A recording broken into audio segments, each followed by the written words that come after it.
दोस्तों human body का एक सबसे इम्पॉर्टेंट ऑर्गन है ह्यूमन हार्ट यानी हमारा दिल, जिसके बिना हम जिंदा नहीं रह सकते। जब कोई बच्चा अपनी माँ के पेट में 4 सप्ताह का हो जाता है तब से ही उसके अंदर दिल का धड़कना शुरू हो जाता है और ये लाइफ टाइम हमारे आखिरी सांस तक धड़कता रहता है। तो आइए आज की इस वीडियो में 3D एनिमेशन की मदद से जानते हैं कि हमारा दिल कैसे और क्या काम करता है।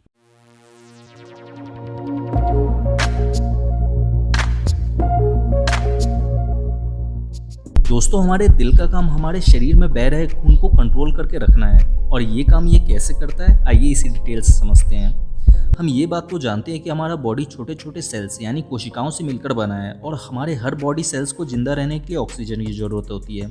हमारे बॉडी के हर सेल्स तक ऑक्सीजन को कैरी करके पहुंचाने का काम हमारे ब्लड में मौजूद रेड ब्लड सेल्स करते हैं। रेड ब्लड सेल्स हमारे फेफड़ों से ऑक्सीजन को लेकर बॉडी के हर सेल्स तक पहुंचाते रहते हैं और उनसे कार्बन डाइऑक्साइड लेकर फेफड़ों को देते रहते हैं।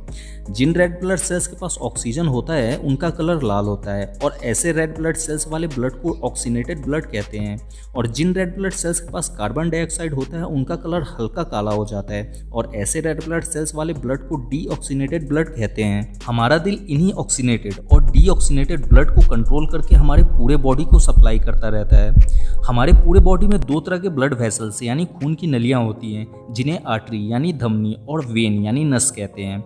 वेन पूरे बॉडी सेल से डीऑक्सीनेटेड ब्लड को दिल तक पहुंचाने का काम करता है और आर्टरी दिल से ऑक्सीनेटेड ब्लड को पूरे बॉडी सेल्स तक पहुंचाने का काम करता है। इसे हम इस तरह से भी कह सकते हैं कि वेन के माध्यम से डीऑक्सीनेटेड ब्लड की सप्लाई होती है और आर्टरीज के माध्यम से ऑक्सीनेटेड ब्लड की सप्लाई होती है।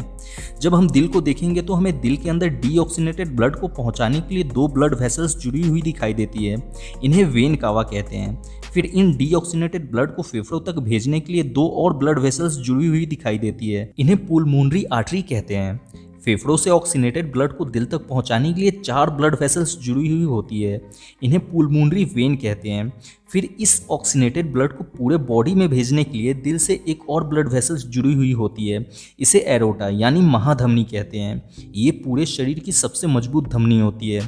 तो आइए अब देखते हैं कि हमारा दिल कैसे काम करता है। हमारे दिल के अंदर टोटल 4 चैम्बर होते हैं जिन्हें right atrium, left atrium, right ventricle और लेफ्ट वेंट्रिकल कहते हैं। राइट एट्रियम में पूरे बॉडी से लाया गया डीऑक्सीनेटेड ब्लड वेन कावा से एंटर होता है। फिर राइट एट्रियम इसे पंप करके नीचे राइट वेंट्रिकल में भेज देता है। राइट वेंट्रिकल भी इस ब्लड को पंप करता है जिससे ये डीऑक्सीनेटेड ब्लड पुलमोनरी आर्टरी से होते हुए फेफड़ों के पास चला जाता है ऑक्सीनेटेड होने के लिए। अब सेम यही प्रोसेस दिल के लेफ्ट वाले हिस्से में भी होता है। फेफड़ों से ब्लड ऑक्सीनेटेड होकर पुलमोनरी वेन से दिल के लेफ्ट एट्रियम में पहुंचता है। लेफ्ट एट्रियम इस ब्लड को पंप करके नीचे लेफ्ट वेंट्रिकल में भेज देता है। फिर लेफ्ट वेंट्रिकल भी इस ऑक्सीनेटेड ब्लड को पंप करता है जिसकी वजह से ये ब्लड एरोटा से होते हुए पूरे बॉडी में चला जाता है। इस तरह से दिल के अंदर ये प्रोसेस चलता रहता है। एक साइड से डीऑक्सीनेटेड ब्लड दिल के अंदर आता रहता है और दूसरे साइड से ऑक्सीनेटेड ब्लड पूरे बॉडी में सप्लाई होता रहता है। अब कुछ लोगों के दिमाग में ये सवाल आ रहा होगा कि जब हमारे दिल के नीचे वाले दोनों चैम्बर ब्लड को पंप करते हैं तब ब्लड पुलमोनरी वेन और एरोटा में जाने के बजाय दोबारा वापस ऊपर वाले चैम्बरों में भी तो जा सकता था। तो ऐसा इसलिए नहीं होता क्योंकि हमारे दिल में 4 वॉल्व लगे होते हैं जो ब्लड को रिवर्स नहीं आने देते हैं। पहला वॉल्व लगा होता है राइट एट्रियम और राइट वेंट्रिकल के बीच में। दूसरा वॉल्व लगा होता है पुलमोनरी वेन की शुरुआत में।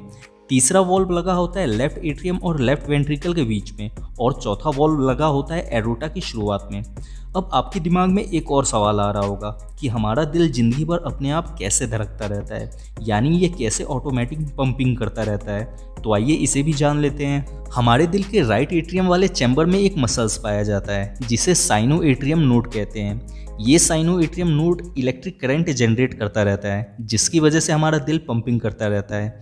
कभी कभी किसी इंसान में यही साइनो एट्रियम नोड काम करना बंद कर देता है, तब डॉक्टर उस इंसान को जिंदा रखने के लिए दिल में एक आर्टिफिशियल करंट जनरेट करने वाला मशीन लगा देते हैं जिसे पेसमेकर कहते हैं। अब आप लोग मुझे कमेंट करके बताइए कि क्या सच में कोई दिल चुरा कर ले जा सकता है और कितने लोगों का दिल अभी तक टूट चुका है। उम्मीद है कि आपको ये वीडियो अच्छा लगा होगा। अगर आपको इसमें कुछ समझ में नहीं आया है तो आप इंस्टाग्राम पर जुड़कर अपना कोई भी सवाल मुझसे पर्सनली पूछ सकते हैं। हमारे इंस्टाग्राम चैनल का लिंक नीचे डिस्क्रिप्शन में दिया गया है। वीडियो अच्छा लगा हो तो इसे लाइक कर दें और इस वीडियो से रिलेटेड आपका कोई भी सवाल है तो आप मुझसे कमेंट में पूछ सकते हैं और ऐसे ही साइंस की 3D वीडियोज़ के लिए आप हमारे चैनल को सब्सक्राइब कर सकते हैं।